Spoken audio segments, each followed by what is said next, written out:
What's going on, guys? Welcome back to the channel. In today's video, we are going to be getting this Ferrari back together. As you guys see in the previous episode, we went ahead and painted everything in real nice. And let me tell you guys, it turned out awesome. We just went ahead and painted it black instead of going back to the original gray, which I think it suits it, especially since that you can't even see any of that stuff. Everything's covered up with giant covers, which I love how Ferrari does that. And today we're going to be focusing on getting this car back together and hopefully getting it off the lift, because we have some good news. We did get an axle in for the Mustang. It's currently at my dad's shop. I'm going to have to go pick it up later. And that was really the only thing holding up that car, because I want to get the rear axle on, get the 4-link welded up, and make sure the wheels are sitting exactly in the right position before we start doing the rear wide body flare. So we're going to get on that car a little bit later. But man, check this out. We have a lot of parts for this Ferrari. We have the air intakes right there. We have some new carbon fiber rotors. As you guys know, rear rotor was cracked into pieces. And check this out, we got some coilovers for the Ferrari. These are made by a company called Sika Performance, I think. And these are gonna be a good substitute for the original one, because check this one out over here.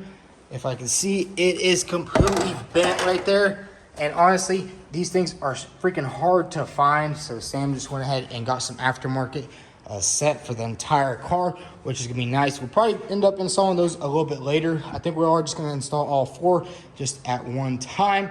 And then we have 2 carbon fiber rotors for the front, because the passenger side, I think, had a little bit of a crack in it somewhere. I'm not too sure where the crack was, but there's definitely a crack in that rotor, so we'll be replacing it. And then the driver's side, that thing was just completely missing. There was no trace of that rotor, because when carbon fiber rotors crack, they just fling all over the place. And we also have a new spindle right here. I'm pretty sure this is from the right side. Sam said that he had ordered a left side and they sent him a right side, which I think we'll probably go ahead and replace both sides just to be safe. And this is a new used control arm. It's a little dirty, so we'll give that a nice clean. So we basically have everything to put this car back together. So pretty much the only thing we are lacking for this car is the cooling system and the fender. The fenders right now is in England. One of his friends is shipping it out as we speak. But I think the first thing we're gonna do is I wanna get this thing nice and clean. As you guys seen, there was a squirrel living inside this engine. So what I wanna do right now is we're gonna give everything a nice clean, just so we have a nice clean working environment before we start putting everything together. So let's go ahead and clean out this entire engine bay and get it ready to be reassembled.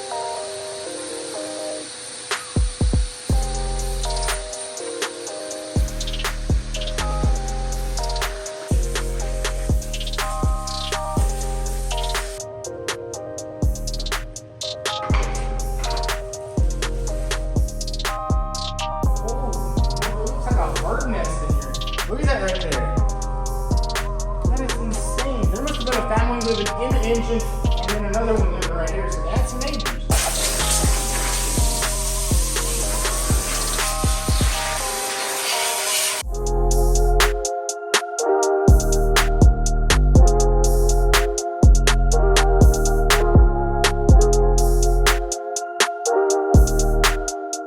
So we got the entire engine bay cleaned out and it is not looking good. I'll tell you guys in a second. Check this out. Look how much squirrel nest was in there. That right there was actually tucked in the back.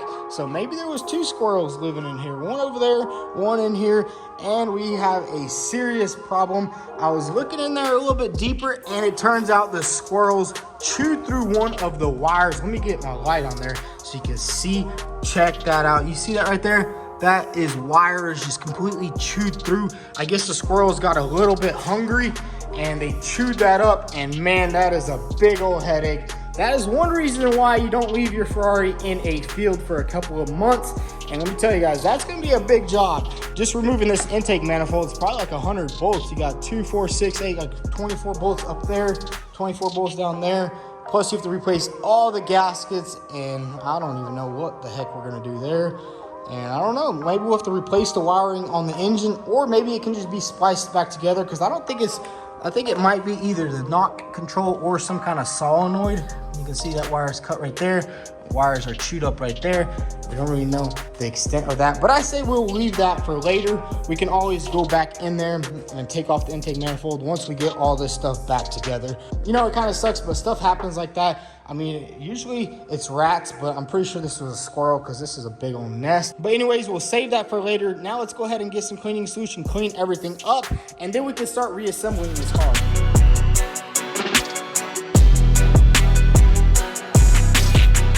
So we gave the engine bay a little bit of a clean and it looks really good. Now it's time to go ahead and start putting everything back together. And we're basically gonna start putting everything back together exactly in the way we took everything off. As you guys can see, we have the wiring is kind of just laid all over the place and it looks pretty crazy and you really wouldn't know where it goes. But it's really self-explanatory. For instance, this right here is gonna go on like that and you really just wanna follow the mounting points of the wires. All you have to do is look where the clips are and slowly start piecing everything back together. First thing we are gonna do is put on this center beam right here. We actually have to remove this thing because it was just in the way. We need to give it a nice little clean and go ahead and slap it on there. And then I think a lot of this other stuff goes on that center beam, such as the fuse boxes and stuff like that. So let's get straight to it and let's start putting this engine bay back together. So let's go ahead and give this thing a nice little clean and start installing it.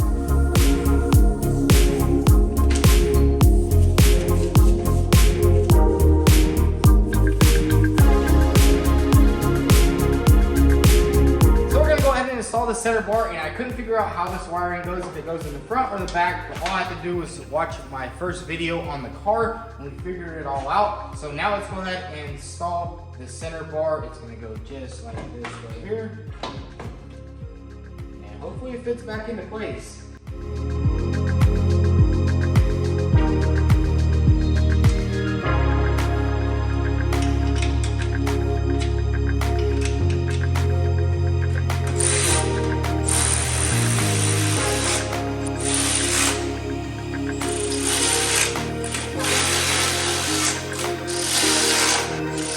So we got the bar installed and I was a bit worried that it wasn't gonna line up perfectly, but every bolt went in there nicely because as you guys know, we did do a lot of pulling over here and sometimes stuff likes to move around.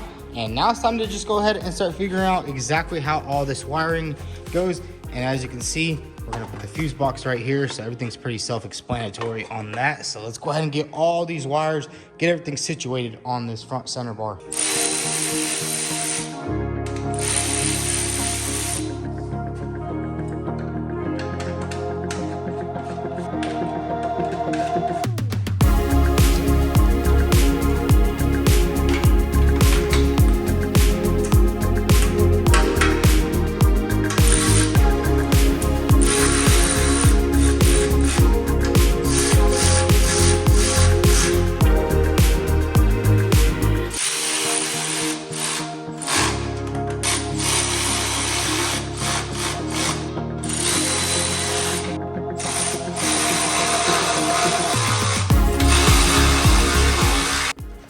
Install these fuse boxes. This one goes like that.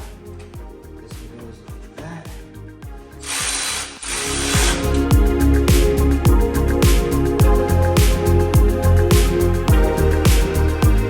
So I got pretty much all of the wiring situated except for these two grounds right here. As you can see, they're supposed to bolt on to that bottom piece. And you can tell that on the original piece and our piece didn't have it. So what I'm gonna do is I'm gonna go ahead and drill some holes and basically just put riv nuts in there and bolt them on.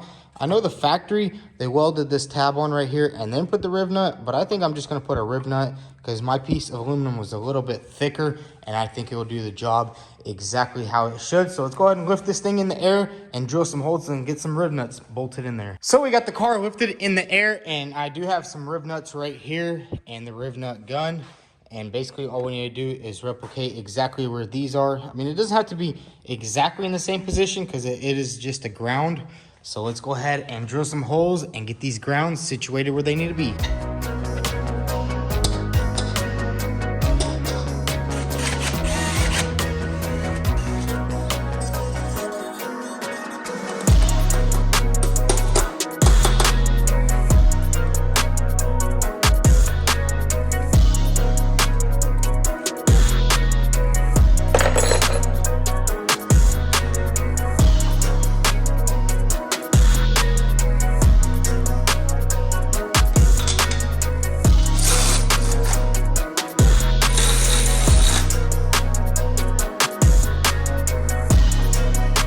So we got all the wiring situated in the center. Now we're gonna focus more on this passenger side right here. I wanna go ahead and get all this stuff in the correct positions on where it needs to go. So let's go ahead and assemble this little passenger side area.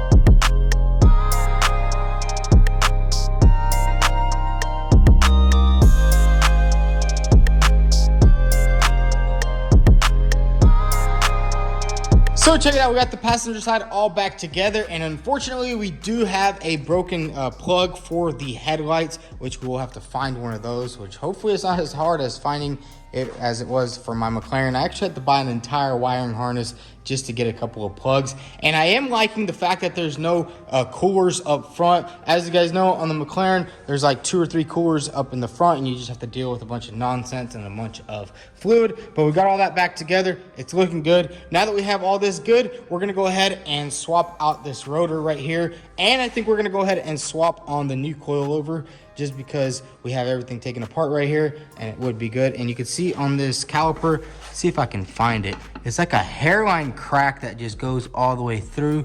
I'm not sure where it's at. I did find it earlier, but I kind of moved it. Let's see if we can find it. And there it is. I'm not sure if you can see that, but it's a crack that goes all the way like that. So let's go ahead and swap out this rotor right here for the new one. We will have to remove the center hat off the old one and put it on our new rotors that we have right here. And then I did have to go pick up some hex bits because I didn't have any, and I had to actually borrow one from my neighbor to get the steering rack off, but we got that. So let's go ahead and remove and replace this rotor, and we could probably go ahead and put on that coilover.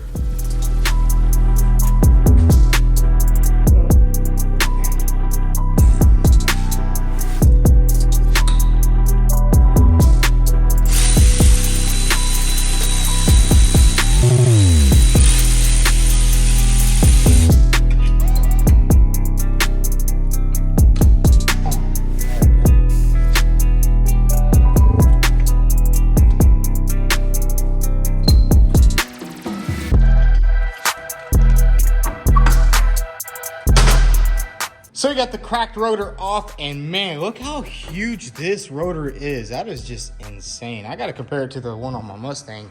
Look at this right here, this little baby rotor, and bam, that is insane. And it's really not that heavy. I can only imagine if this thing was steel, it'd probably weigh a lot more.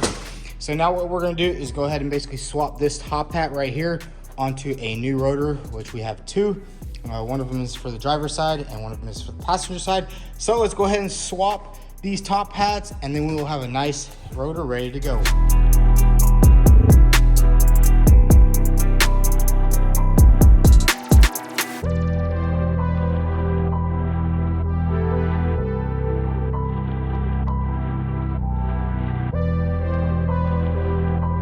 So we got this entire rotor apart, and man, that is some pretty crazy engineering right there. Look, you have all these bolts right here bolted onto a carbon ceramic rotor.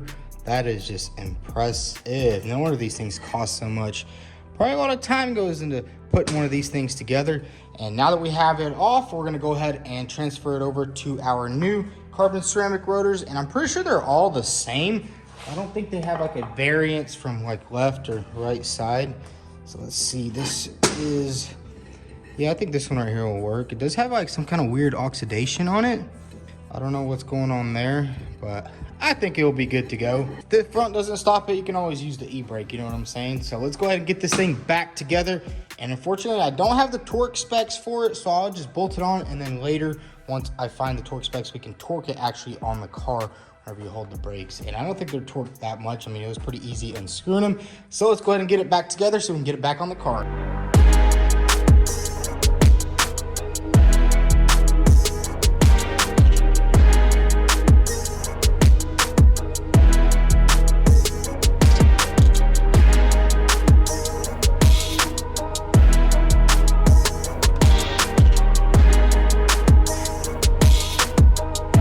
So So we got the passenger side rotor back on the car, and now the next step is going to be to replace this old spring right there with our coilovers. We got 3 packaged up right there, and then 1 right here. I do have to find out which one is the front one.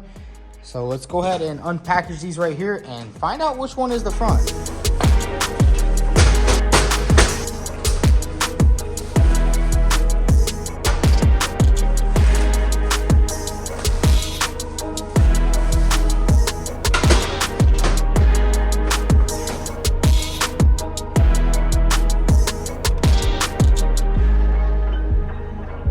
So we got all the coilovers unpackaged, and it's pretty self-explanatory. We got the front ones and the rear ones. Now what we need to do is go ahead and take this one off, and I think we will just set it up to perfect right height of the factory original. So let's get this coilover off, and then we can match it up to this one right here. And then we also have our tool right here.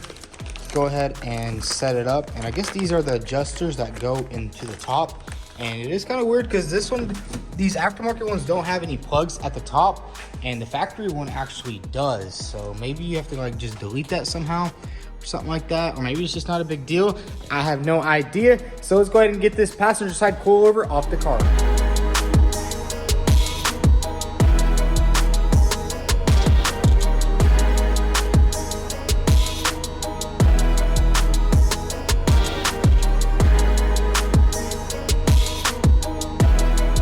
So we got the coilover off, and now we pretty much just need to tighten up this right here and make it the same size as that. And I guess we just won't use this sensor anymore. I guess it just goes on top. I have no idea what it's for, but unfortunately you can't use it because you have to put these things on. So I guess it'll be fine without it. So let's go ahead and set up the right height, and then we can go ahead and put it back on the car. All right, so let's just go ahead and screw this one in a little bit. Basically all we're gonna do is line up the top hats. Line this up like this.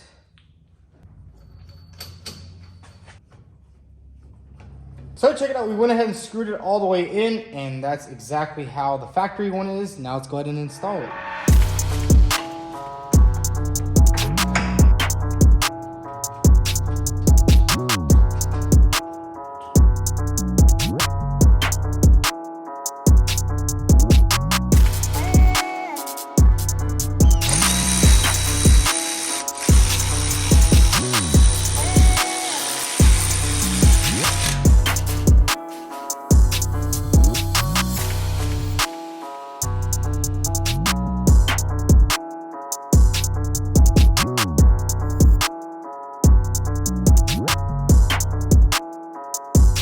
So check it out, guys, the passenger side is all complete. The only thing we are lacking right now on this side is basically that control arm, which is coming from England, and it should be here in a couple of days along with the passenger side fender. But now that we did everything we can do over here, we're gonna go ahead and jump back into the engine bay. There's a couple of things we need to put back on, such as the air box over here, because I kind of want to get the entire passenger side complete, and then we'll jump onto the driver's side. So let's lower this car back down and basically reassemble everything up here.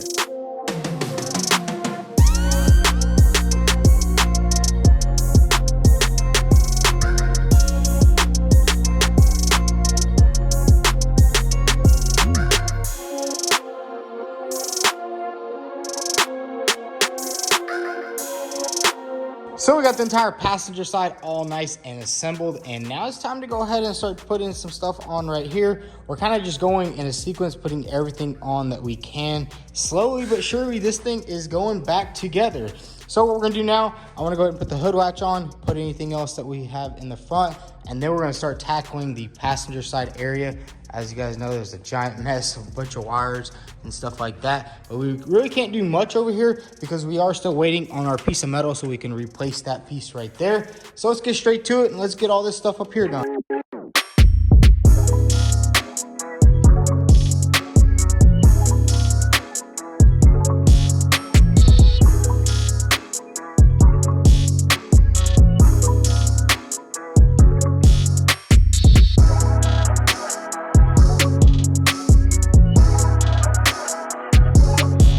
Check it out, we got the hood latch on. We went ahead and put on that piece. I'm still not sure exactly how this hood latch cable goes. I'll have to rewatch some of my previous videos. And then we put on the power steering tank, connected some of the vacuum lines, and then I also bolted on these lines right here and plugged everything up back here.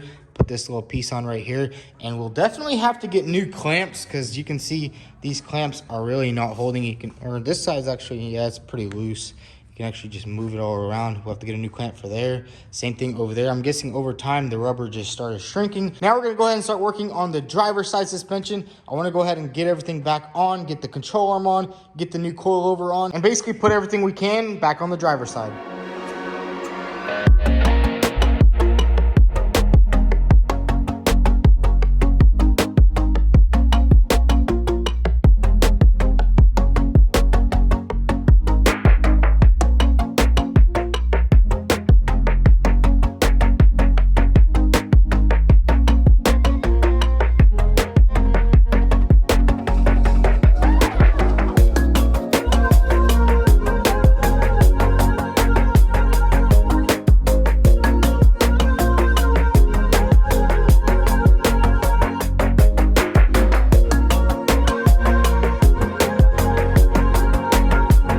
Check it out, guys. We got this entire driver's side all back together. We got the coilover on. We got all the suspension components on, and it's looking good. I also went ahead and put the brake line on back here, plugged up the ABS sensor. Everything is almost ready to go. Check that out. And man, it is looking good. Unfortunately, we are missing this little sensor. We have it over here, but it's actually bent. You can see right there, it's bent right there, and then it's bent right there. And you really want to get a new one or a used one because that might mess up the way this thing drives. But man, it is coming together. Everything is slowly but surely getting there. There's really not much left. The only thing we need to do is basically make this piece right here, weld that all in, and bam, the entire front end will basically be done. The only thing we'll be missing is the radiators. The oil cooler, condenser. We're actually gonna have to send those out because we can't find that anywhere. We searched all over the freaking world and can't find it. And same thing with the steering rack. We did have to just go ahead and order one. I was thinking about welding it, but yeah, that's not weldable right there. And you really don't want to be doing any type of welding, especially with the steering. That right there would be pretty dangerous, and it needs a new bushing over here. These Ferrari bushings seem to wear out. Like this bushing is supposed to be a lot harder, but it's really soft. So we actually ordered a steering rack from a Ferrari FF. It's a little bit newer. I think it's like a 2010 car, and it seems like it might line up. We might actually have to swap some of this stuff onto the Ferrari FF steering rack, and hopefully that fits because it's either doing that or trying to go to the dealership and buying one for like $5,000-$6,000. It's just outrageous how prices are right now. So we basically put everything we can put on this car. We don't have any more parts, and I didn't put any of the air boxes or anything like that because in order to get the steering rack on, you have to bolt it on right here, and there's just really no reason to put that on right there. And we did order a little AC dryer right there. Gladly, all of the lines are good. They're just chilling on the ground right here, but this dryer right here is destroyed. So we went ahead and ordered one of those. And crazy thing is that thing is only like 30 bucks. And now what we're gonna do is the last thing we can possibly do on this car is I wanna go ahead and replace this rear carbon fiber rotor. It is cracked in a couple of spots. So let's go ahead and get that thing replaced.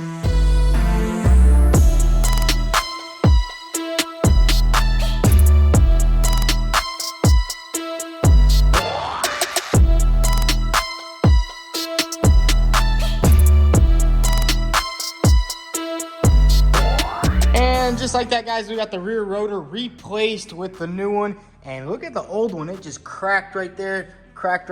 Big old chunk missing out of that. And man, this thing is almost basically ready to roll. The only thing we would need to get this car driving is some cooling system and a steering rack. So guys, we basically put everything we possibly could back on this car. And I gotta say, it's starting to look like a real Ferrari again. We got everything up front installed that we possibly could, and it's looking good. There's really not much more stuff that we're gonna have to put on here. In the front, really simple, just a couple of air vents right here, which we are also waiting on that AC dryer unit that's gonna sit right there. That'll kind of button all this stuff up. We replaced all the carbon ceramic rotors, got the entire suspension all set up. And man, I gotta say, this car is coming out awesome. A lot easier than I thought. Working on Ferraris is actually pretty fun.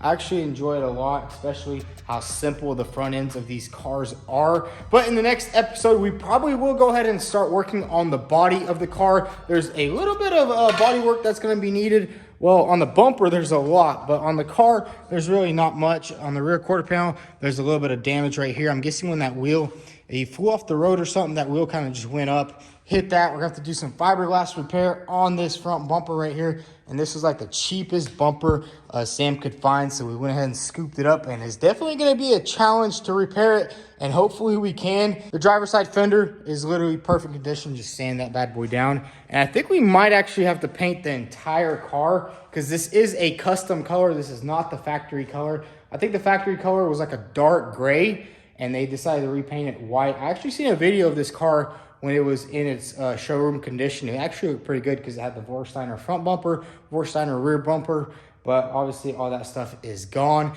And I think we're just gonna revert everything back to stock, which I think will be the better option because those bumpers are really hard to find. But anyways, if y'all enjoyed today's video, go ahead and hit that subscribe button. Also follow us on Instagram at VTuned. And don't forget to turn on your post notifications so you don't miss any more videos. Thanks for watching.